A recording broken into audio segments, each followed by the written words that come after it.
அண்ணன் சீமான் அவர்களையும் சொன்னேன். நீங்க சீமான் அவர்களை ஏன் வந்து குறைச்சி எடை போடுறீங்க? அவர் இந்த தேர்தலில் போன லோக்சபா தேர்தலில் எனக்கு பிரைம் மினிஸ்டரே இல்லைன்னு கேம்பெயின் பண்றவர் 8% ஓட்டு வாங்கியிருக்காரு. நீங்க பாருங்க, லோக்சபா தேர்தலில் ஒரு கட்சி பிரைம் மினிஸ்டரே இல்லைன்னு கேம்பெயின் பண்ணவங்க 8% போட்டிருக்காங்க. ஸோ சீமான் அவர்கள் இந்த முறை எவ்வளவு சதவீத வாக்கு வாங்குவாங்க, வெற்றி பெறுவாங்க, அதெல்லாம் நீங்க பார்க்கணும். எனக்கு தெரியாதுங்கண்ணா. தேர்தல் களத்தில் யாரையும் லேசாக இலை போட வேண்டாம். எங்க கூட்டணியை வலிமையா வச்சிருக்கோம், மக்கள்கிட்ட போறோம், நாங்க செய்யக்கூடிய நல்லதை சொல்றோம், வாக்குகள் எங்கள் பக்கம் வரும் என்று நம்புகின்றோம்.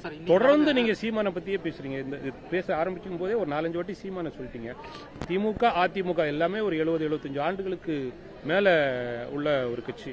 ஆனா சீமானை பத்தி நீங்க பேசும்போது அப்ப சீமான் ஒரு வலுவான கட்சி வந்து தமிழ்நாட்டில் யாரையும் உதாசீனப்படுத்தக்கூடாது அப்படிங்கிறது என்னுடைய பாயிண்ட். மும்முனை போட்டின்னு அண்ணன் கேள்வி ஆரம்பிச்சிங்க. அதனாலதான் நான் 4வது முனை போட்டி இருக்கு. ஏன் சீமான அண்ணனையும் நீங்க மறக்கிறீங்கக்காக தான் அந்த பாயிண்ட் நான் வச்சேன்.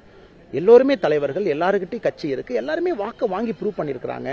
பாராளுமன்ற தேர்தல் ஒரு கட்சி 8% வாக்கு வாங்கியிருக்குன்னா அதை நம்ம அப்படியே தட்டி தூசி மாதிரி தள்ளுற கட்சி கிடையாது. அவர்களுக்கும் ஒரு வாக்கு வங்கி இருக்கு, ஒரு எண்ணம் இருக்கு, மக்கள் மனசுல எண்ணோட்டம் இருக்கு.